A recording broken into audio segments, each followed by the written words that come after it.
இந்த தோசை பார்த்திங்கன்னு சொன்னால் இதில் வந்து நிறைய ப்ரோட்டீன் இருக்குது. இது வந்து கேன்சர், ப்ரெஷர், கொலஸ்ட்ரால், டயபெட்டிக்ஸ் உள்ளவங்க இந்த தோசையை காலையில் சாப்பிட்டா ரொம்பவே நல்லா. சிலருக்கு கடலை அவிச்சு சாப்பிட பிடிக்காது. இந்த மாதிரி இப்படி செஞ்சு கொடுத்தா நல்லா சாப்பிடுவாங்க. இப்போலாம் டாக்டர்ஸும் சொல்கிறாங்க ப்ரோட்டீன் தான் அதிகமாக எடுத்துக்கிற சொல்லி. அதனால் நாங்கள் எப்போயுமே மார்னிங் ப்ரோட்டீனில் உணவுகளை எடுத்துக்கொள்வோம். இப்போ நான் இதை அரைச்சிட்டேன். தேவையான அளவு தண்ணி சேர்த்து தோசை பதத்துக்கு மிக்ஸ் பண்ணி வைக்க போகிறேன். நைட் ஃபுல்லாகவே அந்த புளிக்க வைக்க போகிறேன். இது சாதாரணமாக 5 மணித்தேரம் ஊற வச்சுட்டும் நாங்கள் தோசை சுடலாம். இப்போ நான் வந்து நைட்டுக்கு புளிக்க வச்சுட்டு நான் மார்னிங் தான் சுட போகிறேன். மார்னிங் வந்து பாப்பா எப்படி இருக்குதுன்னு சொல்லி நான் காலையில் தோசை சுட போகிறேன். பாருங்கள் எப்படி புளிச்சிருக்குதுன்னு சொல்லி. இப்போ இதுக்கு நான் உப்பு கொஞ்சம் போட்டு, இது கல் உப்பு தான் சேர்க்குறேன்.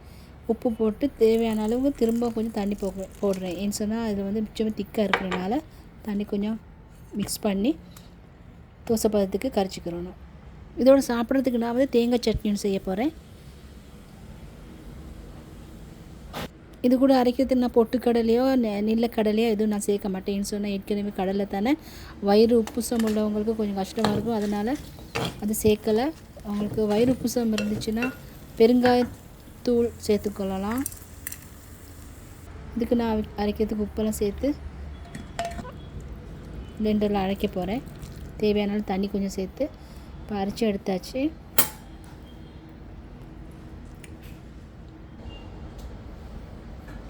இப்போ நான் தோசை ஊற்ற போகிறேன். பேன் நல்லா சூடாகிடுச்சு. தண்ணி கொஞ்சம் தெளிச்சிட்டு சூடை கொஞ்சம் குறைச்சிட்டு தோசை போடணும், இல்லாட்டி தோசை ஒட்டிக்கொள்ளும்.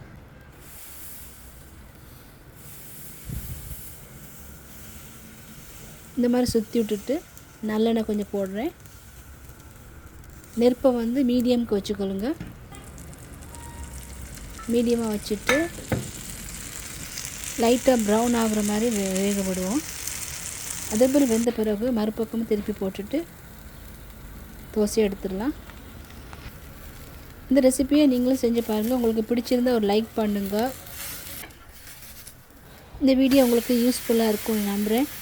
இன்னொரு வீடியோவில் சந்திப்போம். வணக்கம்.